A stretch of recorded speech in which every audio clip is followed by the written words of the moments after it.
Thank you, Mr President. I rise tonight to speak about a matter of national importance. It impacts our ability to feed ourselves. It goes to the heart of rural and regional communities, not to mention our capital cities. It does not discriminate. It affects all Australians in one way or another. But you won't see much reporting of this in the major national media.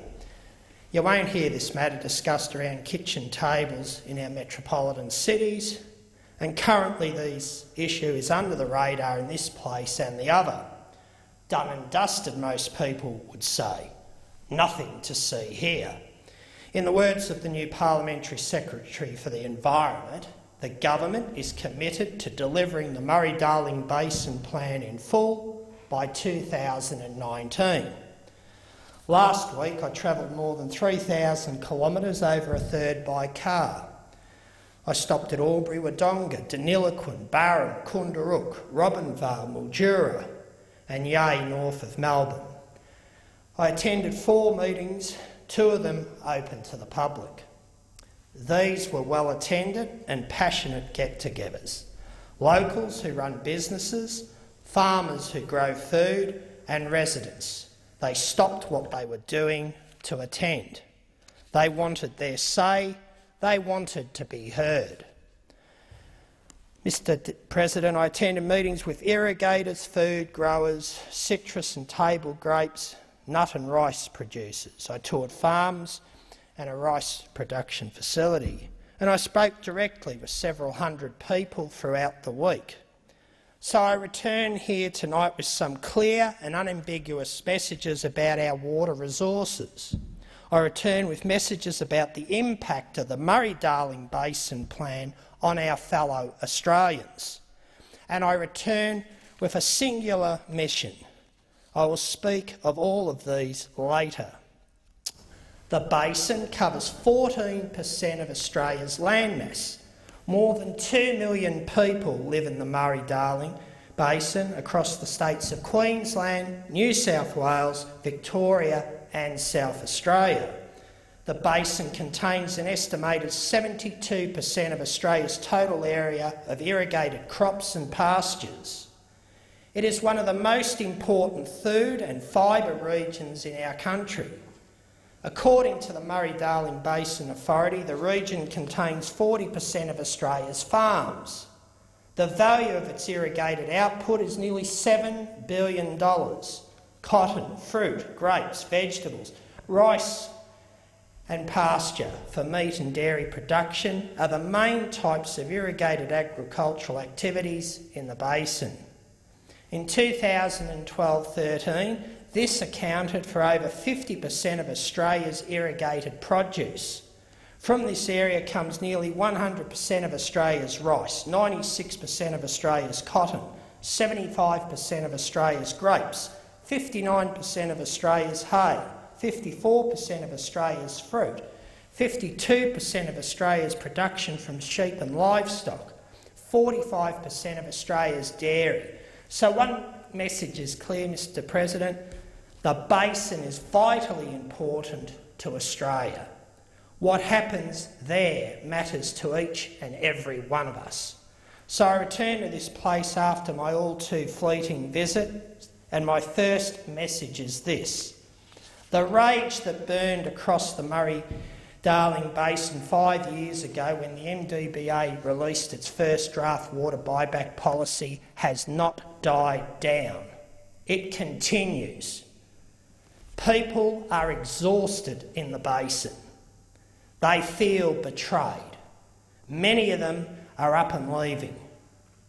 Defeated by a bureaucracy they see as politically hijacked. A bureaucracy not independent despite its claims.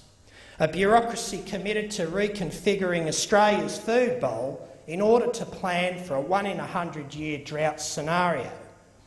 A bureaucracy with an insufficient experience in the complexity of water systems, previously some would say effectively managed by the states. A bureaucracy failing in its stated aims to help the environment, failing to monitor or assess its own performance in this area.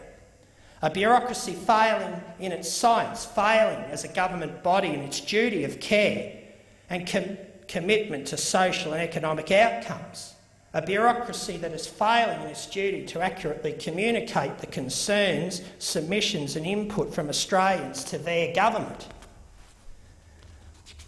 Not only is it failing in this area, Mr President, and many others, it is deliberately obfuscating messages to suit its own ends. I'm talking about the Murray-Darling Basin Authority. This organisation employs more than 300 staff with an annual revenue from government coffers of $47.8 million. People are tired in the basin, Mr President. They are depressed and some of them are leaving. But above all, they are angry at what's being done in the name of the environment by this unaccountable administration. Mr President, I visited a magnificent family farm in Deniliquin, and after 13 years of hard work, putting aside land, not forced by government to, but done it of their own volition for the environment, the owners have sold and are leaving. And another property in the one family since the 1870s, similar questions are being asked. How sustainable is it? Is there a future? How long can we last? People on properties like these have survived floods. They have survived fluctuating commodity prices. They've survived an always changing agricultural environment. They have survived a changing climate. They've survived family and other traumas. But they are questioning whether they can survive the so-called Murray-Darling Basin Plan. They're fed up with talking to politicians who give them blah, blah, blah in return.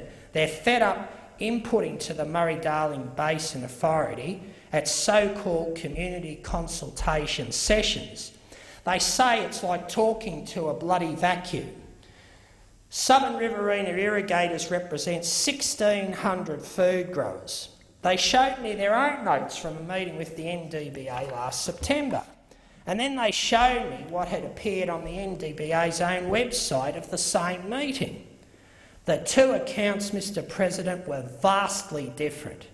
The NDBA's version was a list of discussion topics including the importance of clear communication, the importance of using local knowledge, water trading prices, issues around management of the lower lakes and environmental watering.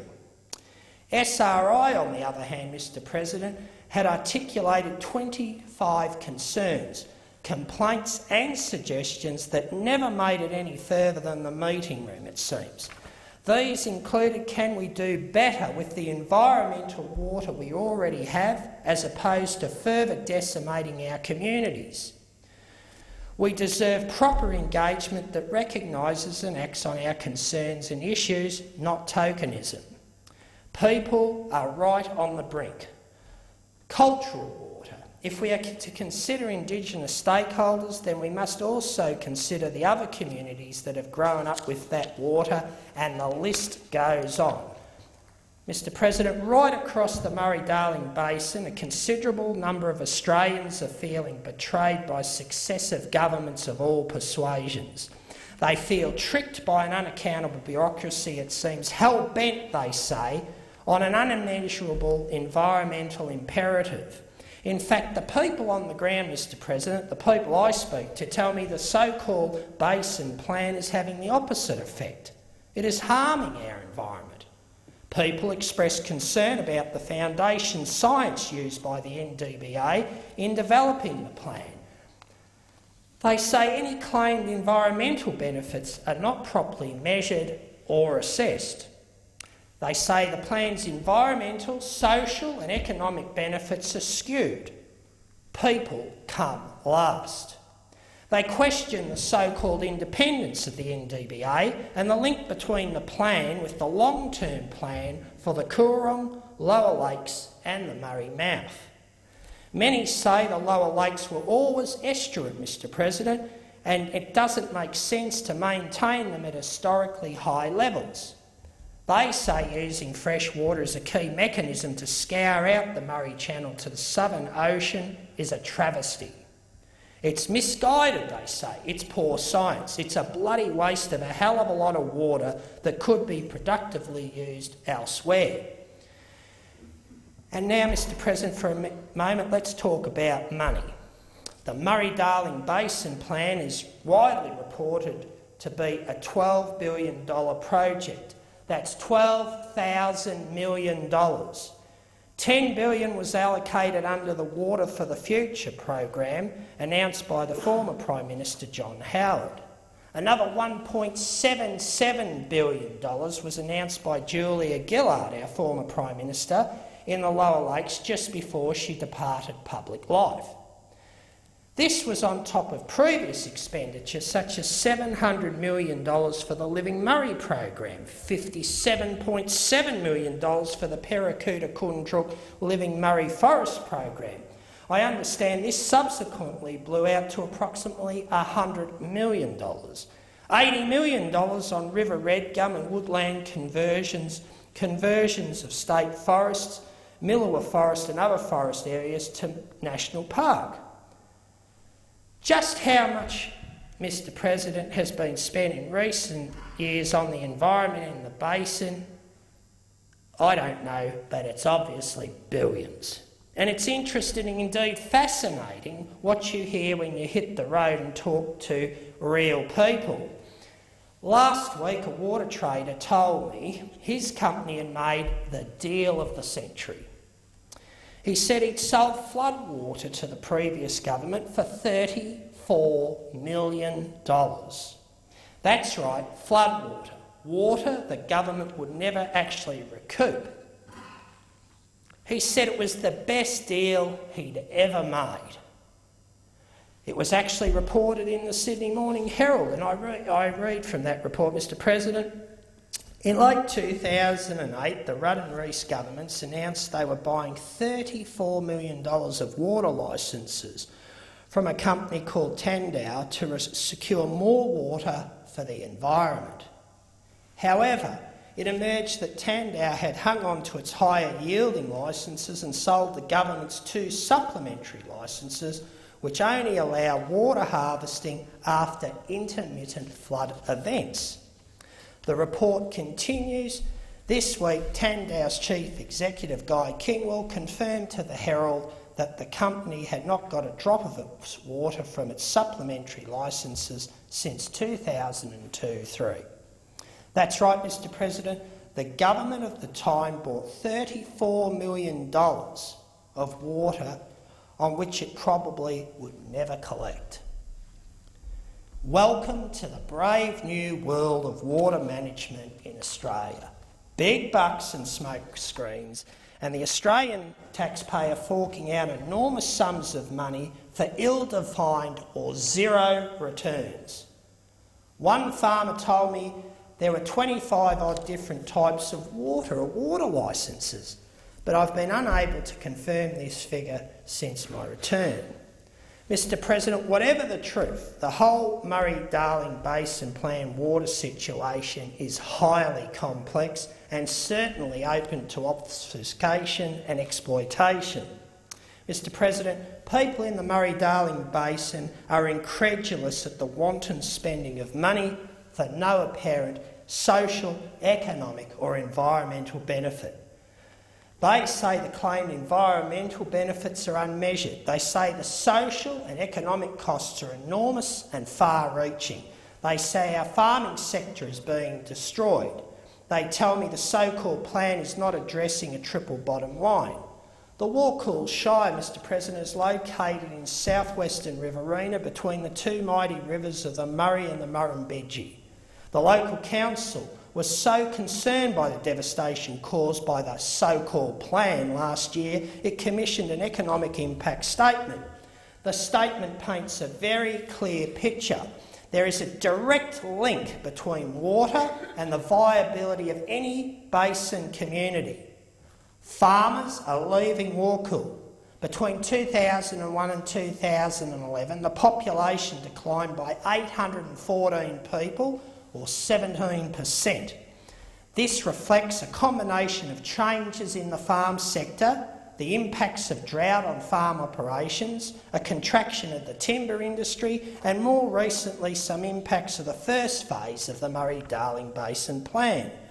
The implementation of the Murray-Darling Plan could see Warrkul local government area lose 38% of its water, the statement says. This would see Shire agricultural production decline by $25.8 million and job losses, direct and indirect, totalling 223. There would be a loss in regional wages of $11.2 million and reduced consumer spending in the Warrkul LGA of $8.8 million. As a small irrigation economy, the Shire has called for active consultation with its industry on any water reduction targets, as well as a program to provide support to assist farm improvements and economic diversification. A summary of the Warrkul report says these impacts of the Murray-Darling Basin Plan could actually be greater. If water sales are from scattered properties, the Swiss cheese effect, the cost will be higher for the remaining few irrigators left to fund infrastructure maintenance. And a couple of final points, Mr President. This is a complex issue. I've been visiting the Murray-Darling Basin Plan since I was a kid, and every day I learn something new. And that learning curve increases when I travel to the area and talk to real people. In the final few minutes I have, Mr President, I have to make these few final points. 1. The structure of the MDBA is flawed. I'm told the organisation is political and not independent. 2. The real impact of the removal of water from productive use is underrated and understated by the MDBA.